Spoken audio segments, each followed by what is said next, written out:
What's so special about 32?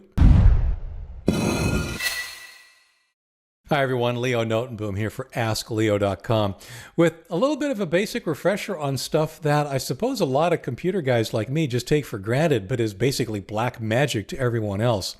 Here's the question. Why is the number 32 used so often in the naming of computer folders and files?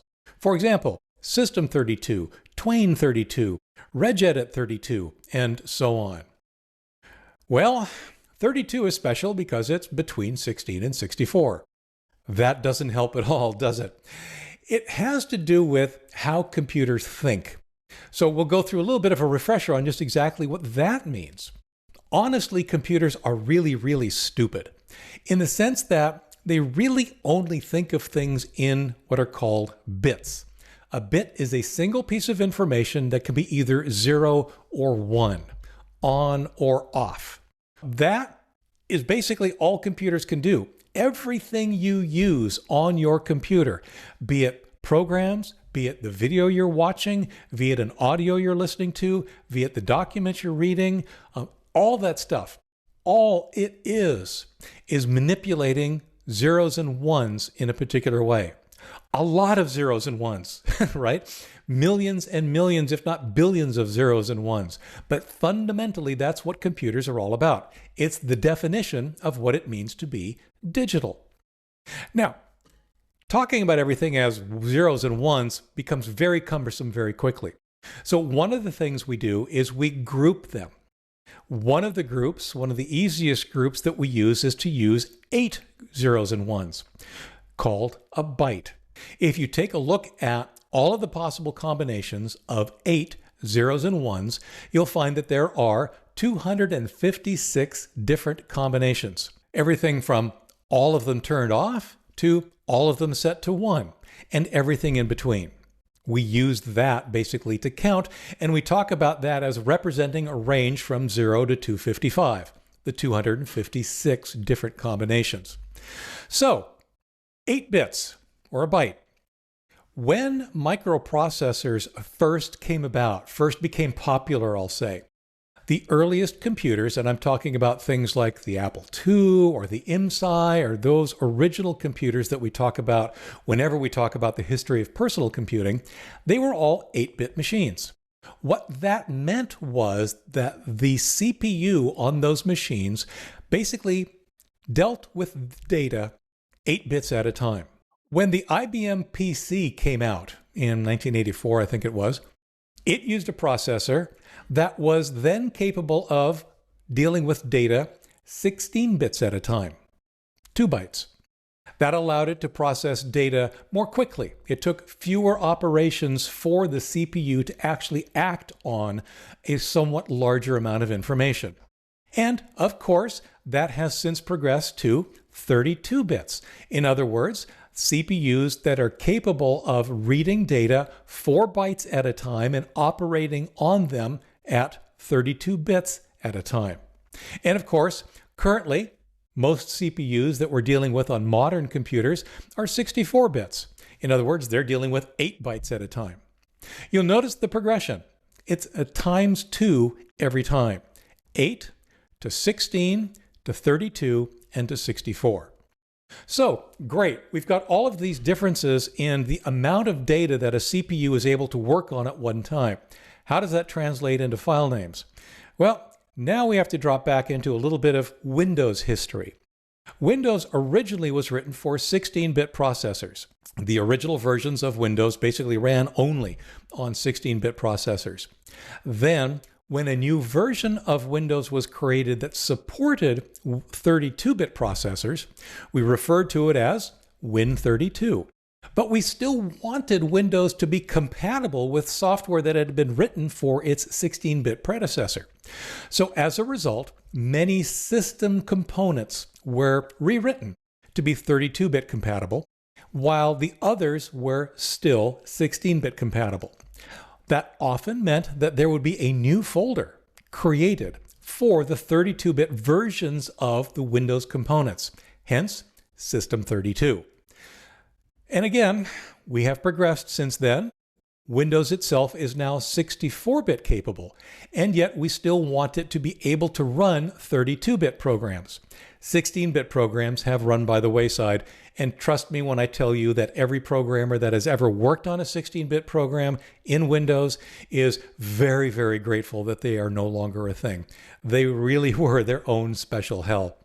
So we have now Windows, 64-bit Windows, that can run both 64-bit software, software that is actually taking advantage of the CPU's ability to work 64 bits at a time, as well as older 32-bit software written for previous incarnations of the processor. But wait, I hear you saying, there's no System 64. You're right, there isn't. But there is. And it is one of the most confusing things I've ever stumbled upon. Here's the situation. In a 64-bit version of Windows, the folder we might consider to be System 64, in other words, the folder containing the components of Windows specifically written for the 64-bit processor, is called System 32. Completely non-intuitive. Now, I can imagine the rationale behind it.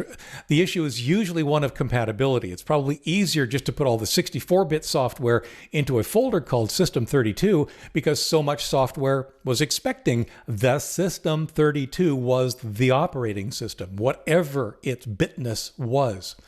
But that's where they are. So where's all the 32-bit software? It's in syswow64. If you actually take a look in your Windows folder, you'll find both a System32 directory that contains all of the 64-bit components of Windows and a syswow64 that contains the 32-bit equivalents. Why does it have this weird name? Well, the only hope I can give you is that WOW stands for Windows on Windows, essentially running Windows on Windows. It's an old term. It actually predates this whole System 64 thing.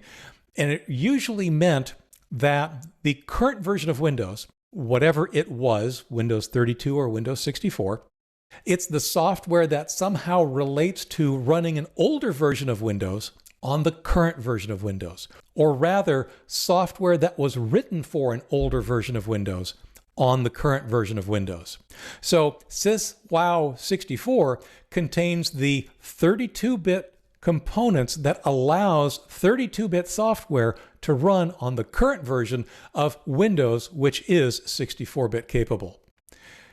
Yeah, it's confusing. It really is. And I really don't have a better explanation for you than that, other than to say that the numbers absolutely are a side effect of the progression from 8 to 16 to 32 to 64-bit capable processors, Windows being written or updated to support those 16, 32, and 64-bit processors while maintaining backwards compatibility for some amount of time. And then it's even more confusing. The file name issue you mentioned is a very true one. So System32 we've talked about. That's a folder and that contains various components for Windows.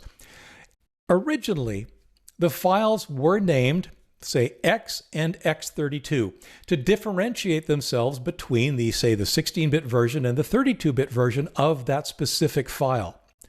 Unfortunately, much like putting 64-bit software into System32, I suspect that compatibility issues arose and it was just easier to leave them be called X32 even though they might be 64-bit software compatible. Again, it is confusing, and certainly if you take a look at the contents of System32, you will find a lot of file32.dll and file32.exe. You'll find a lot of that. And yet, those are probably, not always, but probably 64-bit compatible pieces of software. You'll find other tools, of course, in syswow64, still named 32. It is confusing. It is inconsistent. But as with all things confusing and inconsistent, there actually is I'll call it some rationale. I'm not going to call it logic, because if it were logic, it would make sense. The rationale, like I said, is almost always about backwards compatibility, making sure that the Windows you're running today can run the software that used to run. And the issues can be incredibly complex, right down to making it very difficult to even change a file name. Ultimately, there's nothing really for you to do about this other than understand that that's where it all came from and why things might be named the way they are and why 32 seems to be everywhere. For updates, for comments, for links related to this little topic and more, visit askleo.com/2486. Also, visit the description below. If you're watching this on YouTube, you'll find more links and information as well. I'm Leo Notenboom, and this is askleo.com. Thanks for watching.